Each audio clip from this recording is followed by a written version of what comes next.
All right, we can get started. Welcome. My name is Troy Larson. I'm the founder of currently TroyLarson.com, and I am focused on building AI automation tools and helping business owners learn how to use AI and automation. I love teaching it and I love sharing my knowledge, and it's exciting for me. So, this webinar, I want to show you how we built and how you can build an AI assistant using n8n connecting to Coda. Now, for this webinar, a few years ago, so when I was working, when I applied for a job, I worked at AWS. And when I applied for a job at AWS, as part of the interview process, we had to do a case study for a business to show how we would build an AWS architecture. So I actually came up with a company called Villain Style. And the idea is, if you've seen Batman, Superman, all of the villains wear these really crazy costumes and they have these crazy weapons. And so I thought, how cool would it be if a company actually sold those costumes and designed those costumes for villains? And so that's why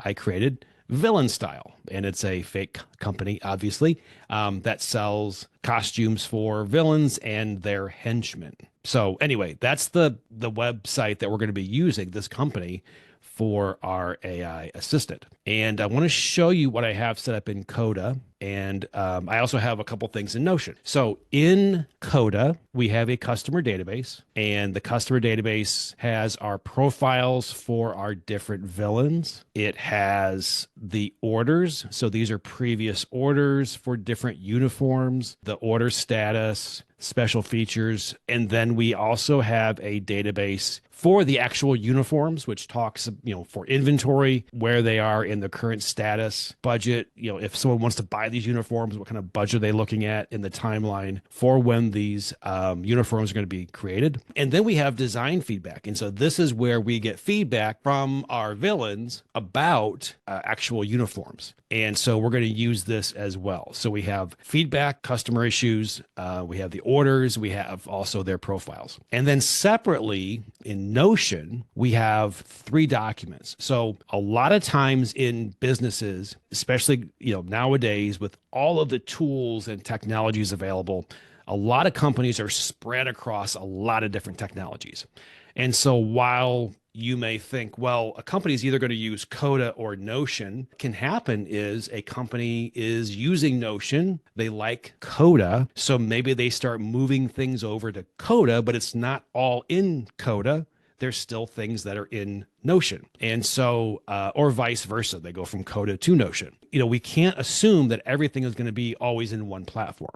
So we have Coda and then we have Notion. And then in here, I have a customer success playbook, which is just a simple, troubleshooting issues. It's got our workflows when we onboard new clients, just some information that you might find in a typical customer playbook. And then we have the evil schemes requirements database. So this is for if you're a villain and you're going to take part in a really big crime, there's different types of equipment you're going to need depending on what kind of crime it is. So if you're going to take over the entire mind, the brains of everybody in the city, these are things that you're going to need. If you're going to do things that require you to be invisible, then we need to have a whole different set of features. So that is what our evil schemes requirement database contains. And then finally, we have the uniform knowledge database, which is all about the different types of uniforms and the fabrics and the features for the individual uniforms. Okay, so again, this is a typical company. We have data all over the place. We have data in different documents and databases. And what we're going to do, what we want to do, and what we're trying to solve, because we know when we're building something like an AI assistant, we want to say like, okay, AI assistant's cool. Everyone's got one nowadays. I need one too. Let's do one. But what is it we want to do? And what we want to do is we want to be able to really ask questions about all of this data. And typically what you've had to do in the past is organize your data in specific tables and then write tools that communicate with those individual tables with the exact questions you need to ask. So I say, I need to get I want to find out like what are the biggest complaints by this client. So I need to go do a query on my client database to get their customer ID. And then I go over to I go to my feedback database, and then I look up all the records by that customer ID, typical like one query per database to understand. But in this case, what we want to do is we want to say like, here's all of my data. I don't necessarily know where let's say I'm a new hiree. I'm a new customer service agent. I don't know where all the data is stored. I'm new. I'm answering the phone and a client calls and has a question about a uniform. I don't know where to look always. We actually have a new client for our own company that we are bringing on who has this exact problem. They deal with hundreds of clients, and they actually answer phones for hundreds of clients. And they have new people that come on board, and they have to go and someone calls for one of these clients.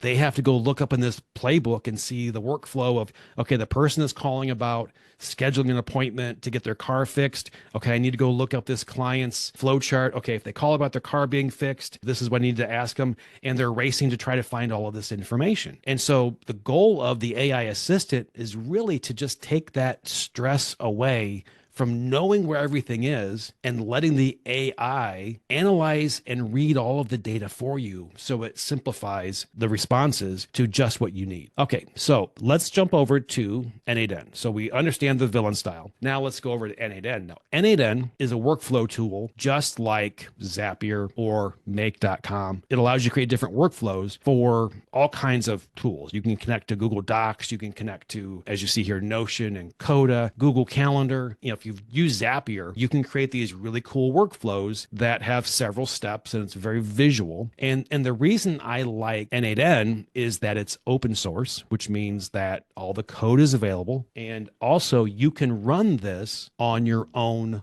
local machine or on your own server. You don't have to pay for it. You don't have to buy a cloud server. You can run this on your own system. And that's one of the many reasons I love this software. And so what we are doing here is we're going to connect AI to all of our tools. And what I mean by tools is all of the different databases and tables that we want to connect to. Okay, so for sake of time, I've set some things up already, and I want to show you, I'll start with an empty one just so you can see what it looks like to set this up. So when we're going to create a new workflow in n8n. And like I said, this is something that you can do today. Like you can get n8n today and start using it. So what we're going to do, we want to add a trigger. So all of the tools, like I said, Zapier and Make and all of these require you to have a trigger for the workflow. So something has to trigger the workflow. Sometimes it's I upload a new document to Google Docs, or I send an email and I get an email message and that triggers the workflow. In this case, we're going to add an agent.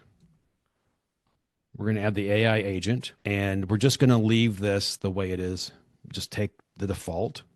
And you can see that what it did is it created the trigger for me. And the trigger is when a chat message is received. We're going to actually use n8n to do our prompting, just like we do in ChatGPT. It's really simple. What I'm going to do here next is add a chat model.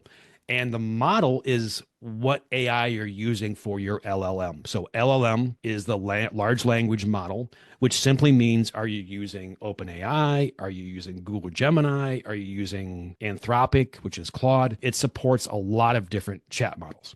So let's just pick OpenAI. All right. And now it's asking the credential, which I've already put in there. And the credential is just an API key that you can get from the OpenAI site. It's really easy to do. So that's all set. And then you can pick your model. So for the AI assistant, I have been testing out using Open 4.0 Mini because 4.0 Mini is much cheaper than 4.0. But again, you can play with any of these models. You can use whatever works. All right, so we have that. And so we have our model. So this is the agent that we're going to be using. So we have our model. So now we have our AI model that it can connect with. The next thing we want to do is add a memory, and we're just going to use window buffer. Now, memory, and we're just going to take the defaults here.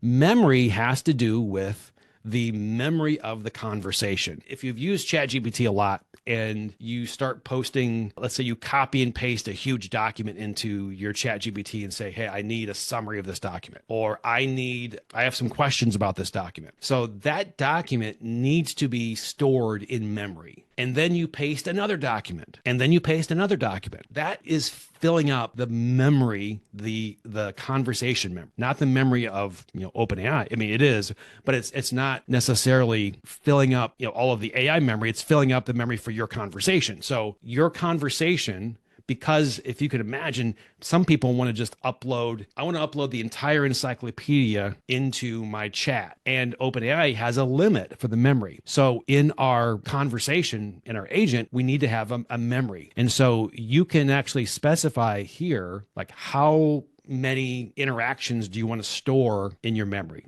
So let's just bump this up to 10. And then they have options to store that in a database somewhere else, which is what we do for our system, because memory gets very big. And if you use too much memory on your system, it's going to slow everything down or it may crash the system. So we use a database, but that's beyond the scope of this webinar. We're just going to keep it simple. We're just going to use like the default memory buffer. And if you're testing this for yourself, just use the window buffer. It's storing it on the memory of n8n. If you're running this on your local machine and you start putting a lot of stuff in a conversation, you may start to see memory dropping. But it's, like I said, it's great for just testing. And then the third thing, so now we have our model connected.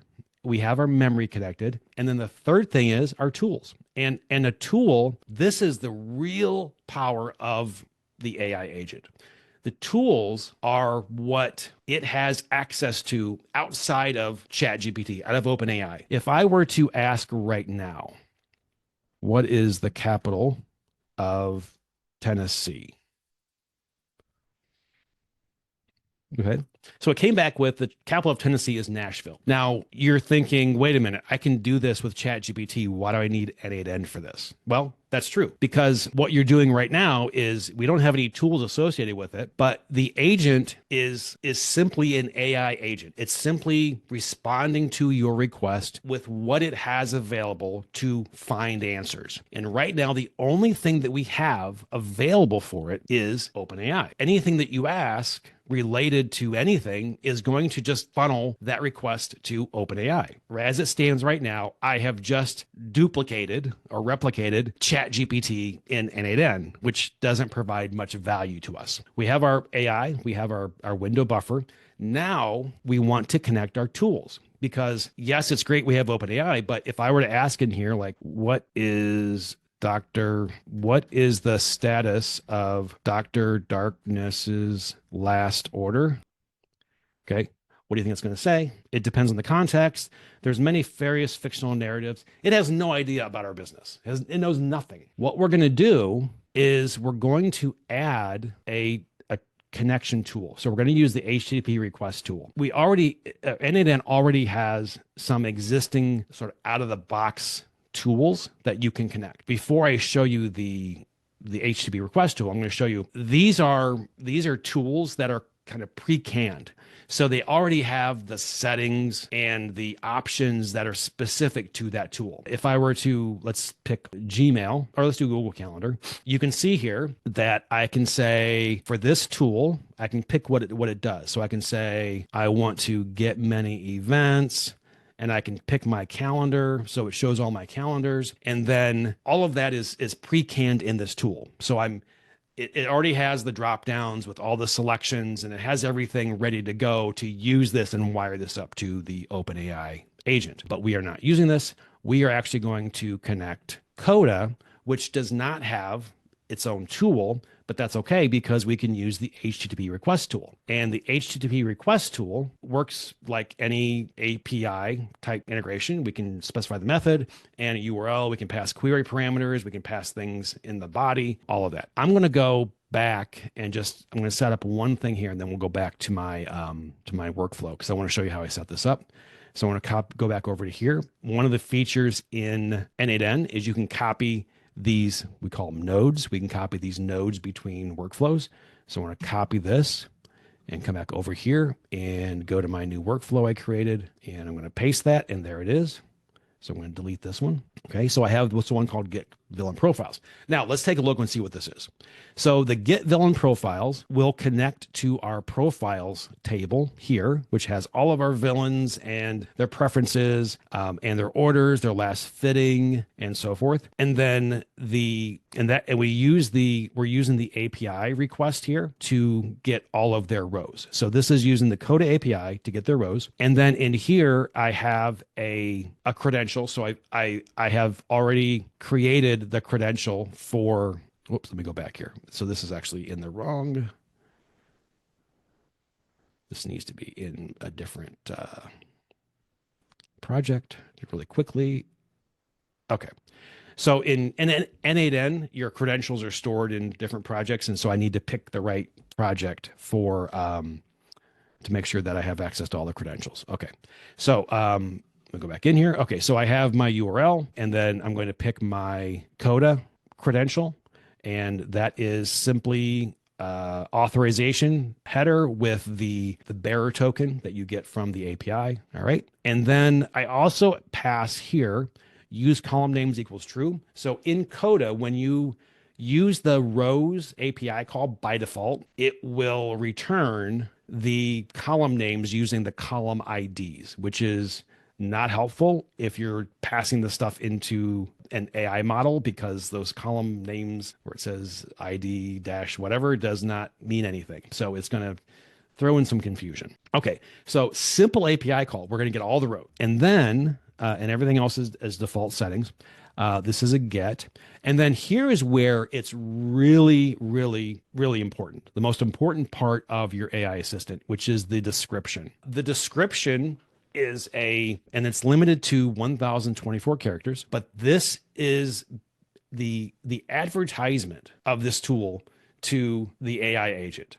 This tells the AI agent exactly what this tool does. Now, it's an important concept to understand how the instructions work. The instructions don't tell it how to tie everything together, all the different tools. It's simply talking about itself. And so this tool is used when you need to retrieve villain information, their measurements, preferences, and so forth. Examples, when asked about preferences, checking account status, and so forth. This is simply saying, here is what I do. I don't care what any other tool does. I don't care how you use me in terms of like what our overall project is. This is simply what I do. And so this is then advertised to the agent when you make a request. So what's going to happen is, and I'm just going to take this plus sign and attach it here. And you see there's still a plus sign because we can add lots of tools. So what's going to happen here is I'm going to make a request to the agent. The agent is going to take an inventory of all the tools it has access to. And it's going to read all the descriptions of all the tools and what they do. And it's going to look at my question. And it's going to analyze what is available for it to use. And then it's going to then make a decision on which of those tools it's going to access. So it's not a question of which tool, it's a question of which tools, and then how am I going to use all of that information together? So don't think of this as, well, I need to pick the right description so that it uses the right tool. That's true, but it's going to use more than one sometimes. It may use 5 tools at once. There are sometimes we run and it will just spin around and use all the tools. It depends. So, but you want to have really, really good detailed descriptions for the tools. And what I tell clients is you're probably going to spend more time, and this is true with anything related to AI, as you've seen with your own prompts, I'm sure. It's really about spending time building quality descriptions. So if I just have in here, let me just cut this out. So if I just put in here like gets villain profiles, okay, because that's what it's called. I mean, that's what it does, but what is a profile? So this may work. You know, AI is pretty smart and it's pretty intuitive. It may work. So if a client did this and they said, you know what, I keep asking questions about like what size does this villain wear, and it never goes to the profile tool to get that information.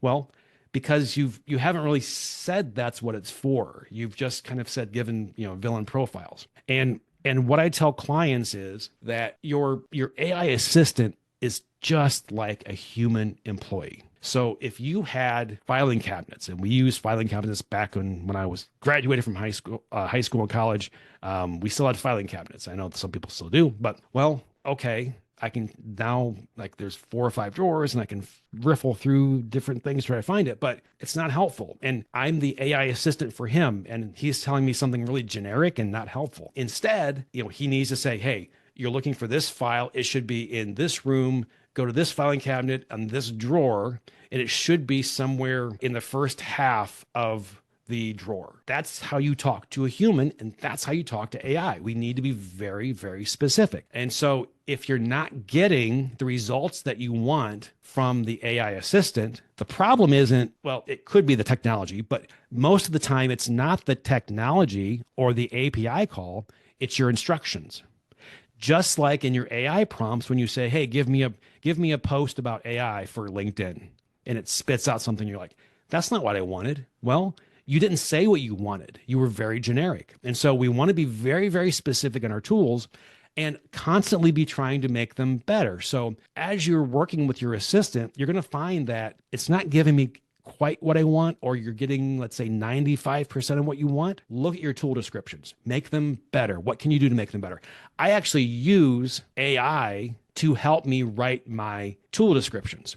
So if I don't get what I want, or I don't feel like I'm getting quite what I want, I'll take my tool descriptions, paste them in a chat GPT, take my prompt and my response that I didn't like, and say, how can I make this tool description better? Because here's actually what I do want. And so again, like I said, I'm always telling clients, like, this is where you're going to be spending your time, is not in the technology and the API and understanding how to write JavaScript and Python, because you're not doing that. It's English or whatever language you're using to write your tool descriptions. Okay, so now we've wired up one tool, which is our get villain profiles. And so now I'm going to say, I'm going to ask the question. I forget the command to close this. This is a Wavebox. Okay, I'm going to ask the question, how many clients do we have?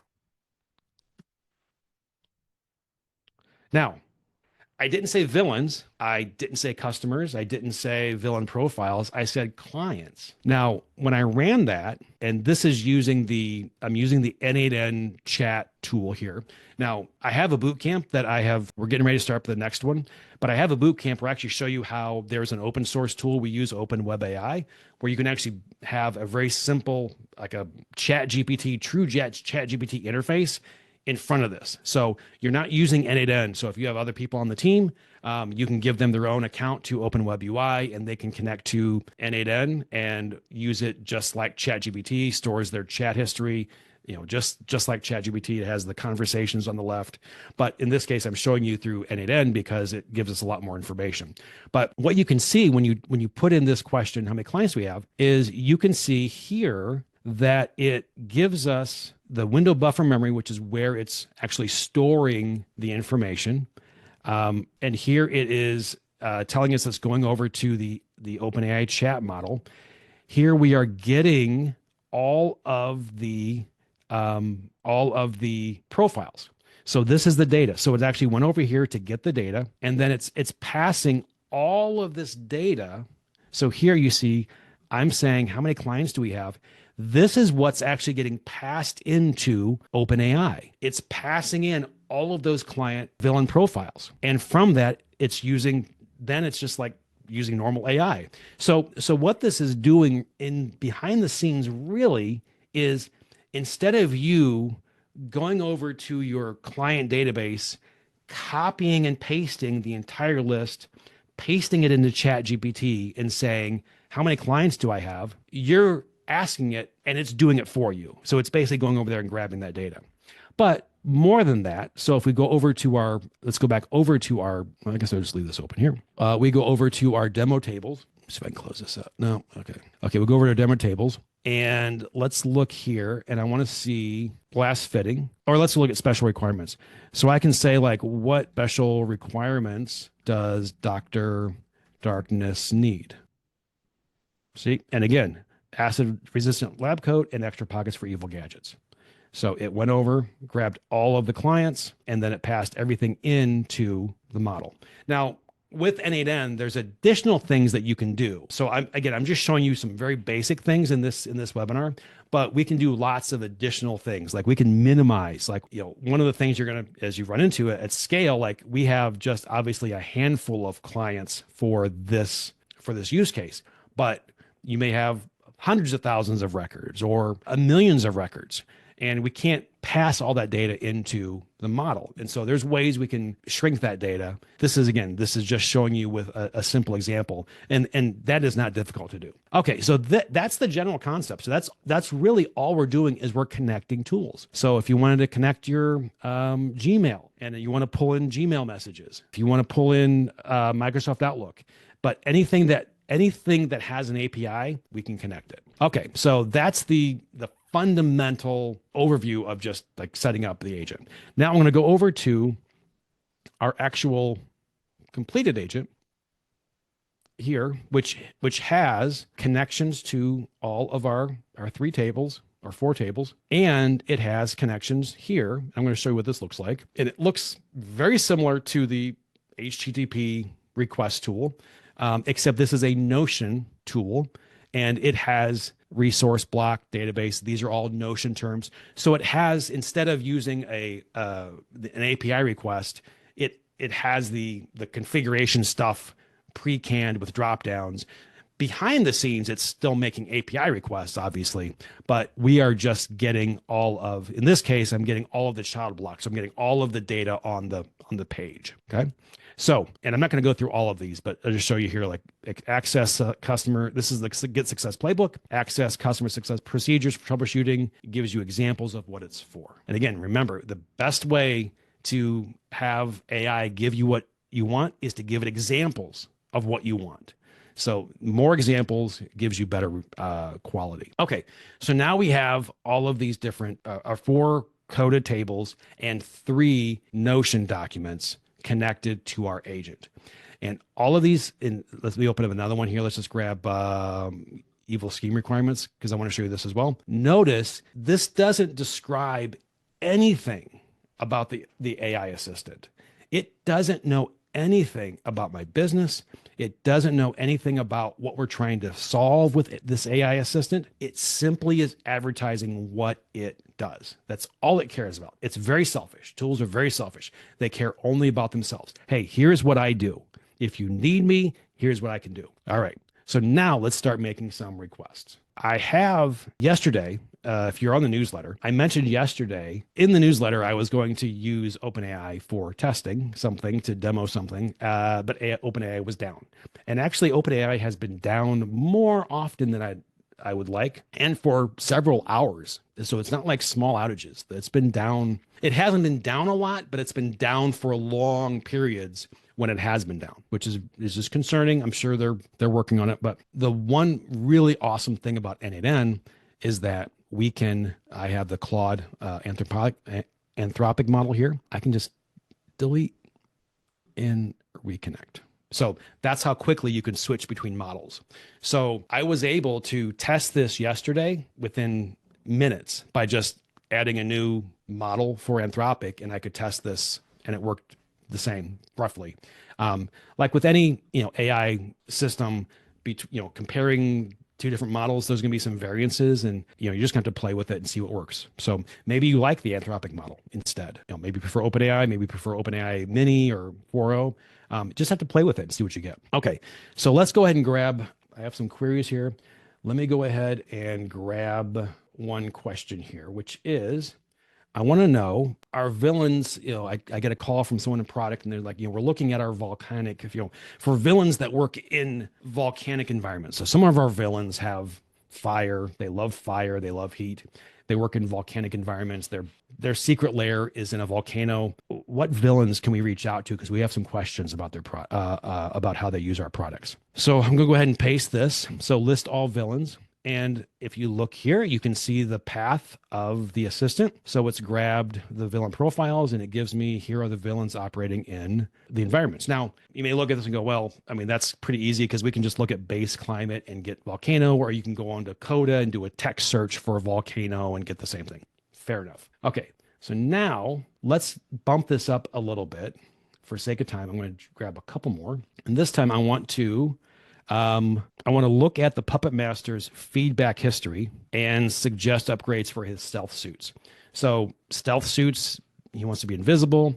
And he's like, you know what? Like, you guys have anything new coming up? Is there anything you could recommend? So we want to look at like, what has he complained about, or what has his henchmen complained about? And let's see what we can do about that. Now, what's interesting now is we're getting two different tools. We're getting the design feedback, which is what he and his team have been communicating back to us about the uniforms. And we're also getting the uniform knowledge database to understand how the uniforms are currently designed. And now we get back the feedback. The cloak sometimes deactivates from prompting, without prompting.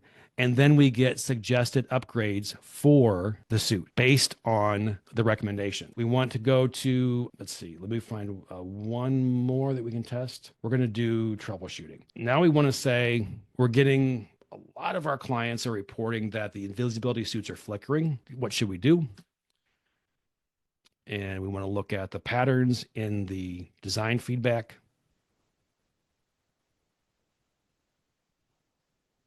Same thing. It's passing all of that information from both of these over to OpenAI. And then we get back common issues, power drain, synchronization lag, solutions. And here's the recommendations for upgrades based on that from the feedback from the knowledge database. You want to, you have someone on your team that wants to, that's brand new, and they are answering the phone. They get a call from someone on Dr. Frost's team about the thermal regulator, and they're not sure what to do. They can ask the chat. And again, it's going over to the success playbook to get the answers.